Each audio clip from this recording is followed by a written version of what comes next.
What's good, you guys? James here again. As of this past Monday, it's been a very long time with a little peak performance from locals, and of course, Evil Eye is the deck of choice that I took with the new adjusted list under the new format. And all I can say is I am happily back to go straight to locals with this deck because of the time rule change. So, throughout the course of the testing hour sessions in terms of the locals night, it was against Yummy Sky Striker and two Draco Tails. I'd say it's pretty balanced, a little hit and miss to some degree, but definitely big shout outs to all of my opponents who played through, and definitely a big shout out to all of the local card shops and so forth. Deck profile for you guys: 3 Pareidolia, along with the 3 Surzeal and the 3 Unleashed. The 3 ups, basically, you got to keep it consistent at all times. You want to see these cards the most. Pareidolia lets you search the Evil Eye monster in general, and then Surzeal lets you get any Evil Eye card from deck to hand that's not himself. And then the Unleashed card's not fair because Foolish Burial 2 Evil Eye cards for cost means that they better hope and pray that Drolling La Bird is the biggest answer, and it makes it so that if they were to droll, you just basically turn off the Mold Charmy from the get-go, which is, again, never an issue, no problem. And then for the 2-ups, 2 Medusa, 2 Basilius, 2 Catoblepas, and 2 Basiltris. The Lady Medusa, in terms of the graveyard matchups, she can be iffy, but at the same time, it's where, like, Medusa, in general, has the ability to recur a Evil Eye card from grave to hand that's not herself, makes it so that you're able to reuse your Evil Eye spells and traps, or if you want to work with your Evil Eye monsters, then that's a bonus buff. Do not use Medusa's equipped effect versus Malice because you're just straight up benefiting them. And then 2 Catoblepas specifically, because there are some lines where if for whatever the reason your first copy gets bestialed a whole lot, you always have a second one to back yourself up. And then 2 Celine and 2 Gorgonio. The OTK line involving the Gorgonio, the card definitely comes up as an equipment because you always want to keep your life points as low as you can, but don't reach 0, just so that your equipped Evil Eye gains massive attack from the get-go. And then Evil Eye of Selene card is extremely deadly and immaculate because most of the decks in general, or most pilots in general, where if they dare to threat the equipped eye without targeting, we got ways to reset button stuff and generate so much advantage from there on out. And then for the 1-ups, Repose. Upon activation, you banish an Evil Eye card to draw 1. After damage calc, if your equipped Evil Eye with Selene battles an opponent's monster, does not target, does not destroy, banish that opponent's monster, which is insane, especially if for whatever the reason they have Avramax out, even if it's under IP. Repose literally never made a difference, and it just outright completely foils that plan.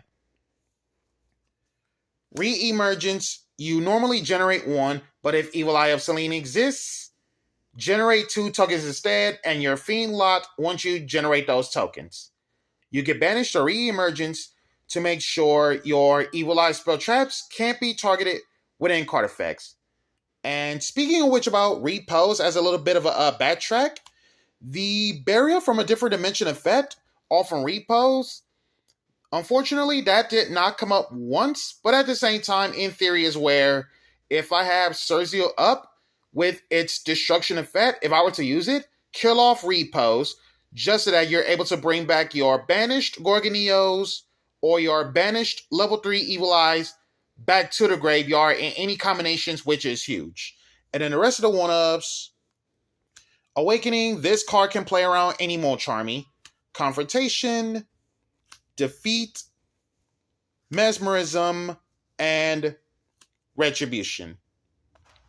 The Awakening normally use special and Evil Eye from hand or graveyard, but if Evil Eye of Selene exists, emergency teleport one Evil Eye monster. And again, this plays around Mold Charmy so much.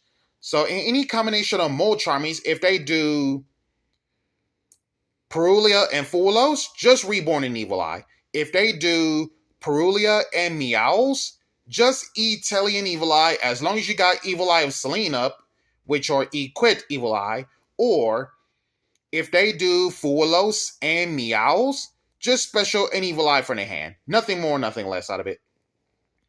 And then the rest of the Evil Eye spells and traps, they do something if you have an Evil Eye monster, and it depends on whether if you have Selene up or not.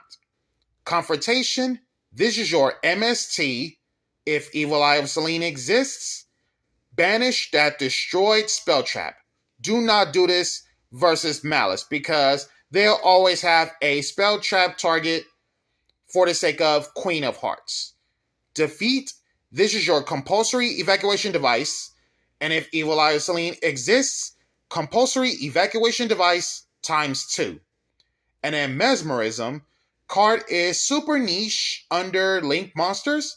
So the way how this works is if your opponent were to special summon something in a type position, if the attack is lower than the Evil Eye monster, you snatch steal it. While Evil Eye of Selene exists, that stolen monster also counts as Evil Eye. So if you have Basiltrus up with the stolen monster, you could just send all of it with the equips to get your Evil Eye Link summon up, which is huge. And then Retribution, this is your spell trap version of Solemn Judgment. And if Evil Eye of Selene exists, you cannot stop Retribution, which is amazing. That's that for Evil Eye cards. And then as for the ban lists, Call by, Duster, Prosperity, Talents, the one lone Judgment due to side deck patterns exists now, plus time rules under the new rules are in effect. So glad I was able to cut off the extra 2 judgments to fit in even more space. And then Thrust, Blizzard, 2 Chalice, and 3 Imperms.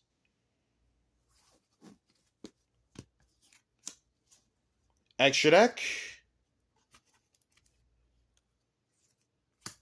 2 Gorgon, Zerziel, Nightmare Cerberus. This used to be Moon. Rest in peace, Moon. Will never take 2 of your dudes and then 2 of my dudes for a goddess play. Nightmare Phoenix. This used to be Unchained Abomination. But at the same time, Abomination wasn't able to utilize its destruction effect anymore, to tell you the truth. B-Cop, Mudcraker,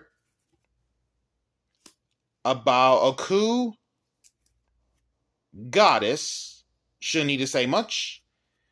And then for the XZs, Melody, this is literally the only card out of everyone else in the extra deck that I made. Nothing much else matters for the sake of the OTK line with the equipped Evil Eye with Gorgoneo. Humming, Muserhythm, Tempo. And then for the non-fiends, Dark, your whole entire deck is Dark, shouldn't need to say much.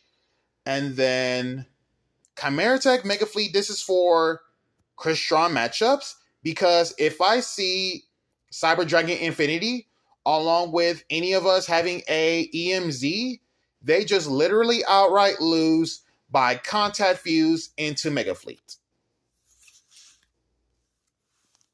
And then sideboard. Now, for the sideboard, when the game changed to the part where double match loss is in effect, I literally took out all of my time limit cards, like literally all 15 of my side deck cards that deals with time limit. All of them got taken out. So here's the newly fixed side deck now. For Ryzeals, and then the rest that are hand traps. Yummy Draco Tail.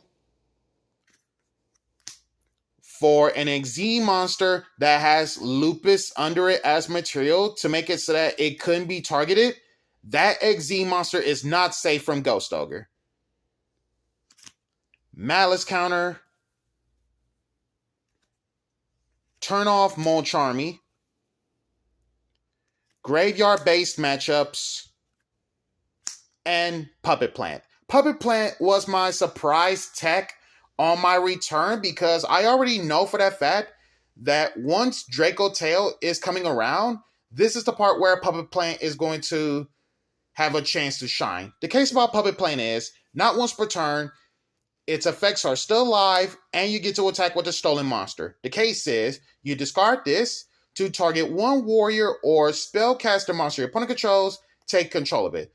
So, especially for those that play the Shaddoll package, if they do Winda, this is the part where you go Puppet Plant, take Winda, and assuming that if you never special summon once under Winda, control the game for a bit, and then link summon into Dark, because your Evil Eyes are Darks. Dark, take Winda, and then you're pretty much going to slow down Draco Tail from the get-go. And unless you are able to manage to keep the tempo up with your Evil Eye spell traps to protect Winda by any means necessary, you should be in a pretty good position. And then as for the aforementioned cards in terms of the sideboard, there were heated arguments about having Electric Virus as well for the sake of Crystron and or Draco Tail. The theory is, for Draco Tail, if they put out one of the Dragon Fusions, just have Electric Virus take it and then just control the game at that point. And if I were to fit in Electric Virus along with the Puppet Plant to deal with the Draco Tail matchups, I was for sure most likely going to take out one of the extra Lancias just to fit in Electric Virus for sure. And with that being said, this has been James Polk with the in-game return deck profile of Evil Eye with the post side. Be sure to like, comment, subscribe, and share, and hit that bell so you can keep on constantly update and have a happy new format. Thank you all for tuning in, and catch you all next time.